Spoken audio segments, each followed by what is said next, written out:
Back in 2015, I achieved my first podium at the Shanghai International circuit. Yeah, that's me, jumping like a crazy person on the podium. Could this be relevant to this video? Well, let's get into our main topic today. Ever since Felipe Massa retired at the end of 2017, there is no Brazilian driver in F1 until Pietro Fittipaldi replaced Romain Grosjean for the final 2 rounds in 2020, which was temporary. In the past, we have seen some phenomenal drivers from Brazil who became multiple world champions in Formula 1. Brazil produced 3 world champions: Emerson Fittipaldi, Nelson Piquet, and Ayrton Senna. All of them have won the championship multiple times. So the 2021 F1 season will kick off without a Brazilian driver in the lineup again. Apart from the recent times, it was as far back as 1969 when there was no Brazilian on the F1 grid. And do you know how many Brazilian drivers have competed in Formula 1 and how many of them have been race winners? Do watch the complete video to find out the answer. I've always loved the passionate support and the atmosphere during the Brazilian Grand Prix, and we really miss it these days. For sure, I'm going to the Brazilian Grand Prix someday. And by then, we all hope to see a Brazilian driver on the Formula 1 starting grid. And we might as well have the first ever Chinese driver in F1. Guys, it's UNI Virtuosi, Felipe Drugovich and Guanyu Zhou. And thank you all for joining Race Force 1. It's so incredible to see your support. Do subscribe if you haven't already. And let's reach 1K before the start of the season.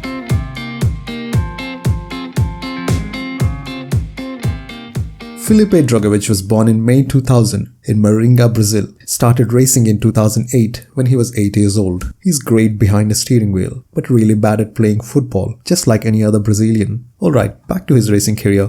Drugovich made his single-seater debut in 2016 in the ADAC Formula 4 Championship with Nyosha Racing. He achieved a podium and finished 4th in the rookie standings and 12th overall. In 2017, he continued in the ADAC and also made his debut in the Italian F4 Championship and finished 2nd in the ADAC Championship with 7 wins and 9 podiums. During the 2017 off-season, he also competed in the Indian-based MRF Challenge and won the title, taking 10 victories along the way. And in 2018, Drugovich won the Euro Formula Open and Spanish Formula 3 championships with multiple wins and podiums. In 2019, he moved to the FIA Formula 3 championship with Carlin Buzz. Overall, 2019 was a horrible season for Drugovich, failing to make any impression. His best result in 2019 was a 6th place in Hungary feature race. He finished 16th overall with 8 points, scoring more points than 2 of his other teammates put together. In 2020, Drugovich made his debut in Formula 2 with MP Motorsport. Drugovich took his maiden win in just the 2nd start of the season, winning the sprint race in Austria. The win boosted his confidence, especially coming off from a terrible F3 season in 2019. And later on, towards the end of the season, he won the feature race in Bahrain, which was a fantastic achievement by the rookie, as it was a dominating performance with a 14-second margin. We don't see such gaps in Formula 2 very often. 2020 was an amazing year for Drugovich. In his maiden F2 season, he took 3 victories, 4 podiums, 1 pole position and finished 9th overall with 121 points. The championship position may not be relevant to the number of victories he had, as he was a bit inconsistent during the season.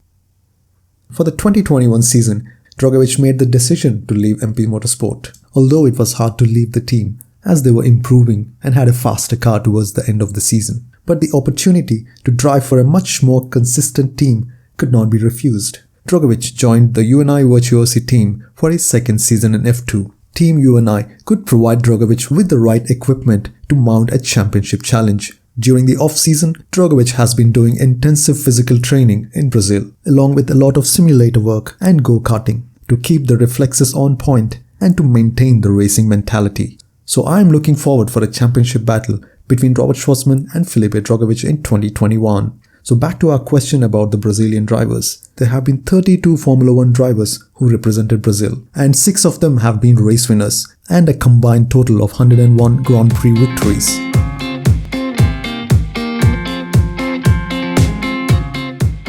Guanyu Zhou is born in May 1999 in Shanghai, China, and he is currently a member of the Renault Sport Academy. Prior to joining Renault, he was a member of the Ferrari Driver Academy from 2015 to 2018. He started karting when he was 8 years old in China, but later on moved to UK in 2012 for more competitive racing environment. Zhou started his single-seater career in 2015, competing in the Italian F4 and the ADAC Formula 4 Championships with Prima Racing. After being successful in the Italian F4 Championship, he moved to the European Formula 3 Championship with Motorpark in 2016 and Prima Racing in 2017 and 2018. During his 3-year stint in the European F3 Championship, he won 3 races and his best overall finish was 8th in 2018. In 2019, Zhou joined the UNI Virtuosi team along with Luca Giotto for the FIA Formula 2 Championship. He achieved his maiden feature race podium in Barcelona after a strong qualifying and leading most of the race before being dropped to 3rd due to tyre degradation. He had a fantastic debut in F2, achieving 5 podiums in his maiden F2 season and finishing 7th overall. He also received the Antoine Hubert Award for being the highest placed rookie. Zhou's racing career highlights include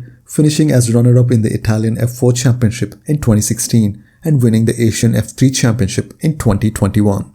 In 2020, Zhou stayed with UNI in Formula 2 for a 2nd season. He set the pole position for the season opener in Austria and was comfortably leading the race, but suffered electronic problems and dropped down the order and finished the race in 17th place. Zhou won his first F2 race in Sochi after Jack Aitken and Luca Giotto crashed on lap 5 of the sprint race, causing an early end to the race. He finished the season with 1 win, 6 podiums, 4 fastest laps and 1 pole position, and achieved 6th in the overall standings.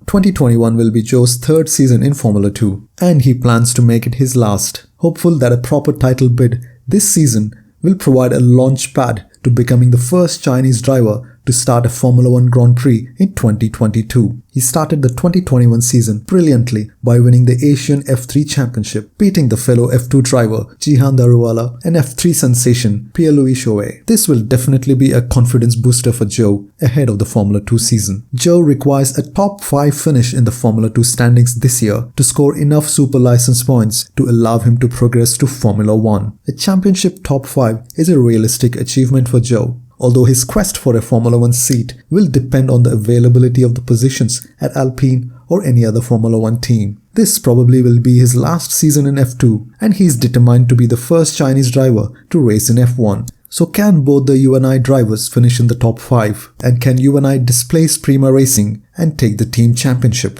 It's definitely going to be an interesting battle and the one to watch out for in 2021. What do you guys think? Do let me know in the comments below. And you can also check out the drivers from other teams from the playlist linked here. And I will see you in the next one. And until then, the force be with you.